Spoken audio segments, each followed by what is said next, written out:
You're at work, enjoying your morning coffee, when suddenly your boss's voice booms across the entire office floor. Anna, you're fired for embezzlement. Those words hit me like a truck. I'm Anna Brooks, 29 years old, and I had just been publicly accused of stealing from North Peak Engineering in Denver, where I'd worked as a senior project coordinator for 4 years. The humiliation was unbearable. Every single person in that office turned to stare at me. My face went pale, and I stood there frozen, unable to process what was happening. Director Williams continued his public destruction of my reputation. Pack your belongings now. Security will escort you out. We have proof of your theft and we're considering criminal charges. The office fell silent except for the hum of computers. My coworkers, people I'd shared lunches with, celebrated birthdays with, all stared at me with shock and judgment. I could see them whispering, probably wondering how they'd missed the signs that I was supposedly a criminal. I wanted to scream that this was all wrong,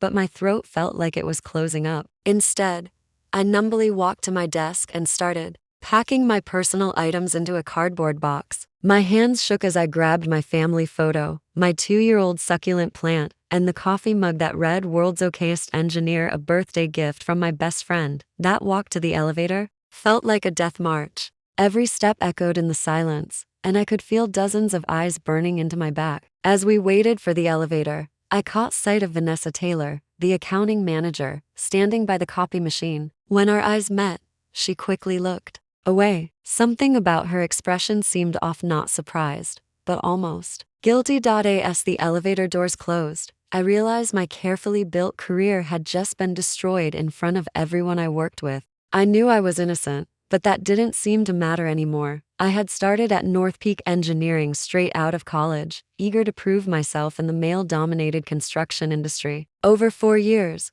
I'd worked my way up from junior coordinator to senior project coordinator, earning respect through long hours and successful project completions. Just last month, Director Williams had even mentioned a possible promotion during my performance review. My relationship with him had always been professional but distant. He preferred staying in his office, leaving daily operations to his team. I reported to him on major projects, and while he was never particularly warm, he seemed satisfied with my work. That strange expression on Vanessa's face kept bothering me. She'd been with the company for 6 years and handled all financial aspects of our project's budget tracking, expense reports, and coordinating with accounting. If money was missing, she'd be among the first to know. I'd always found Vanessa somewhat cold and competitive, especially regarding recognition from upper management. She often made subtle comments about how project coordinators got all the credit while accounting did the real work. There had been instances where I'd caught small discrepancies in budget reports, which she'd quickly corrected, claiming they were clerical errors. Sitting in my car after being escorted out, I stared at the concrete wall, trying to process what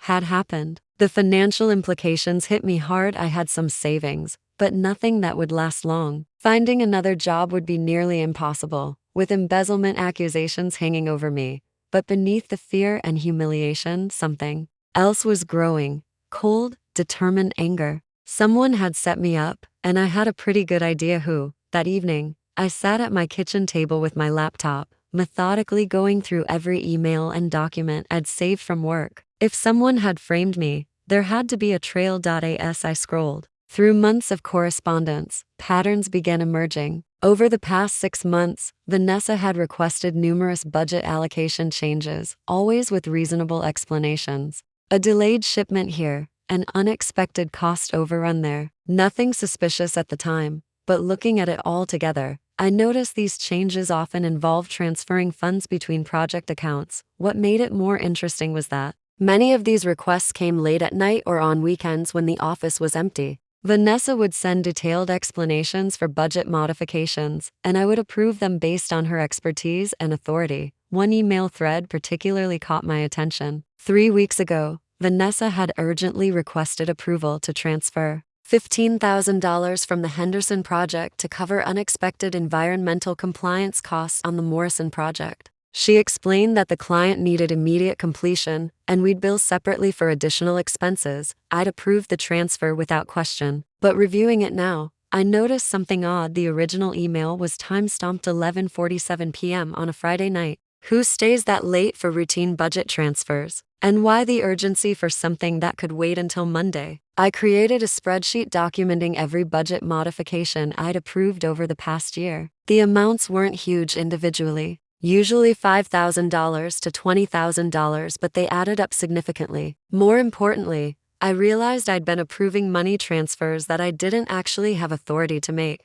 As project coordinator, I could approve expenses, but major budget reallocations required Director Williams' signature. The realization hit me like a physical blow. I hadn't just been fired, I'd been expertly set up by someone I trusted. Vanessa had been using my authorization to move money between accounts, probably with forged documentation. When missing funds were discovered, all evidence would point to me because my approvals were on everything. The next morning, I woke up with a splitting headache and grim realization that my professional life was in shambles. I decided to drive to North Peak's office, not to get my job back, but to observe. I parked across the street and waited. At 8:15 a.m., I watched Vanessa arrive in her usual spot. What struck me as odd was how calm and composed she looked for someone whose colleague had just been fired for embezzlement. Around 10 o'clock a.m., my phone rang. Director Williams' number appeared on the screen. My heart started racing. Had he realized his mistake? Anna, I need you back at the office immediately. There's been a development. 20 minutes later, I found myself back in the same building where I'd been humiliated. Director Williams met me at security, looking frazzled and avoiding eye contact. In his office, he closed the door and said the words I'd been hoping to hear. Anna, I owe you a significant apology. There was an error in our investigation. The financial discrepancies weren't caused by your actions. He ran his hand through his hair, looking deeply uncomfortable. The documentation supporting those transfers was falsified. The real perpetrator appears to be someone with much greater access to our financial systems. I felt vindicated but quickly became angry. So you're saying I was fired, publicly humiliated, and accused of a crime based on false evidence? Williams winced. I understand your frustration. We acted hastily, and that was inexcusable. I'm prepared to offer you your position back immediately, with a formal apology and compensation. What about the real embezzler? I asked. Though I already suspected the answer. We're still investigating, but we have a person of interest. I can't share details, but appropriate action will be taken. I stood up slowly. Director Williams, yesterday you accused me of theft in front of the entire office. You destroyed my reputation based on what you're now telling me was obviously falsified evidence. How long have you known it wasn't me? After a long pause, he admitted they'd begun suspecting problems with the evidence late yesterday afternoon. They'd work through the night to verify their findings. So you've known since yesterday that you probably fired an innocent person, and you waited until now to call me. His face flushed red as he realized how damaging his admission was. I picked up my purse and headed for the door. I'll be in touch. Through my attorney, I drove straight to a coffee shop and called my friend Jessica, who worked as a paralegal. She connected me with attorney Patricia Morrison, who agreed to meet that afternoon.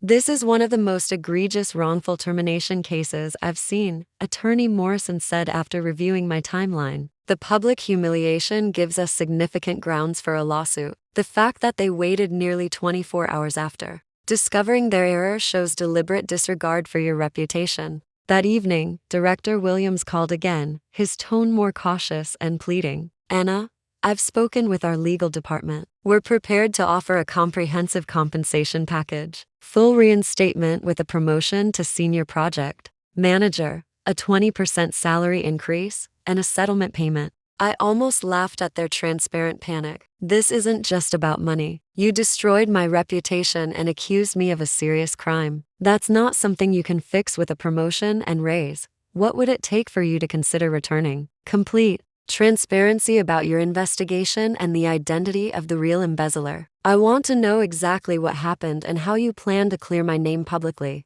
After a long pause, he said they'd taken decisive action regarding the individual responsible. When I pressed for details, he admitted the person was no longer with the company. Vanessa had been fired. I felt satisfaction knowing her scheme had been discovered, but simply losing her job seemed minor compared to what she'd put me through. The following week brought revelations that confirmed my worst suspicions. Attorney Morrison had filed a records request, and North Peak's legal team, eager to avoid a public trial, had been cooperative in providing documentation. You need to "See this," Attorney Morrison said during our Friday meeting. She spread documents across her table, the original budget transfer request Vanessa had submitted along with supporting documentation. The transfer request looked exactly like what I remembered approving, but the supporting documentation told a different story. Purchase orders had been altered, client communications falsified, and project timelines manipulated to justify moving money between accounts.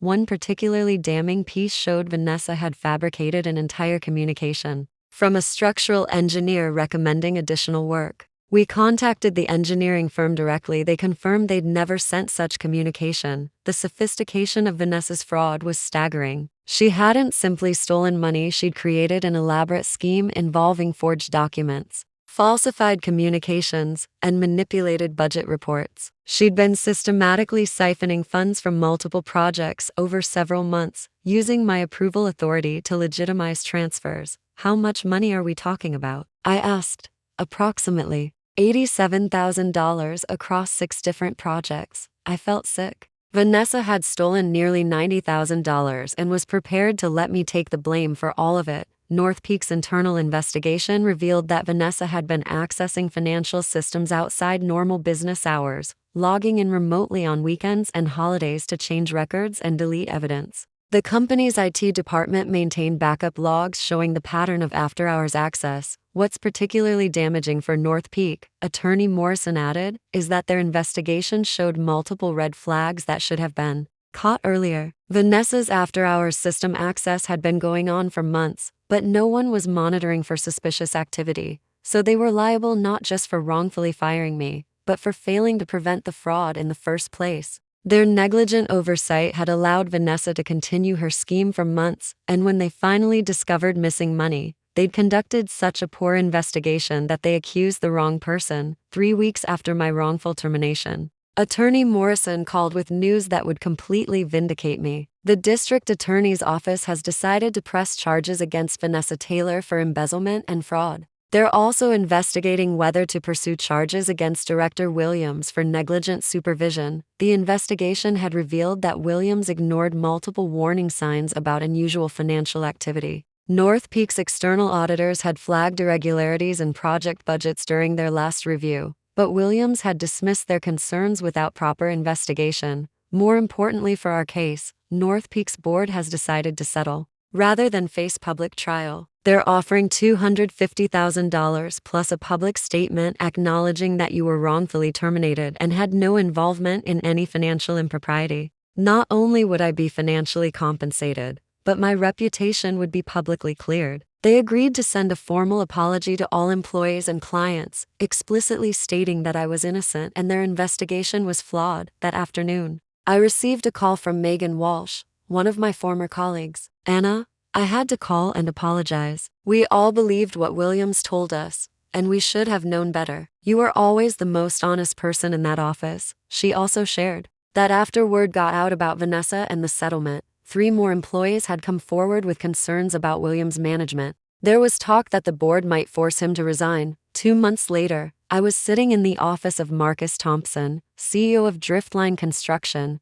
one of Denver's most respected engineering firms. He'd contacted me directly after hearing about my situation through industry connections. "Anna, I've reviewed your work history and spoken with several people who worked with you at North Peak. Everyone speaks very highly of your skills and integrity. We'd like to offer you a position as senior project manager with a starting salary 30% higher than what you were making before." I accepted immediately. Driftline Construction had an excellent reputation, and working there would not only restore my career but advance it significantly. On my first day at Driftline, I received a text from Attorney Morrison. Vanessa Taylor pled guilty to embezzlement and fraud. She's been sentenced to 18 months in prison and ordered to pay full restitution. Director Williams submitted his resignation yesterday. The news felt like the final piece of justice falling into place. Vanessa was facing real consequences for her crimes, and Williams was paying the price for his incompetent leadership. As I settled into my new role at Driftline Construction, I reflected on the entire experience with satisfaction and hard-earned wisdom. The $250,000 settlement had provided financial security, but more importantly, The public vindication had completely restored my professional reputation. I'd learned that fighting back against injustice, even when the odds seemed overwhelming, was not only possible, but necessary for maintaining integrity and self-respect. Sometimes the most powerful revenge is simply refusing to be a victim and allowing those who wronged you to face the natural consequences of their own poor choices. Vanessa Taylor's elaborate embezzlement scheme ultimately led to her complete downfall. After pleading guilty to fraud and embezzlement charges, she was sentenced to 18 months in federal prison and ordered to pay $87,000 in restitution. Her conviction made her unemployable in any financial role, effectively ending her career. The criminal record would follow her for life, serving as a permanent reminder of how her greed and willingness to destroy an innocent colleague had backfired catastrophically. Director Williams faced his own consequences for negligent oversight and rushed to judgment. After the board reviewed the investigation, they concluded that his failure to properly supervise financial controls and his hasty decision to publicly terminate me without due process demonstrated unfitness for leadership. He was forced to resign in disgrace, and the public nature of his failure made finding comparable employment extremely difficult. Looking back on my revenge journey, I realized that the best form of justice had been letting the legal system and the truth speak for themselves. The experience taught me that persistence, documentation, and professional legal help could overcome even the most sophisticated attempts at deception and character assassination.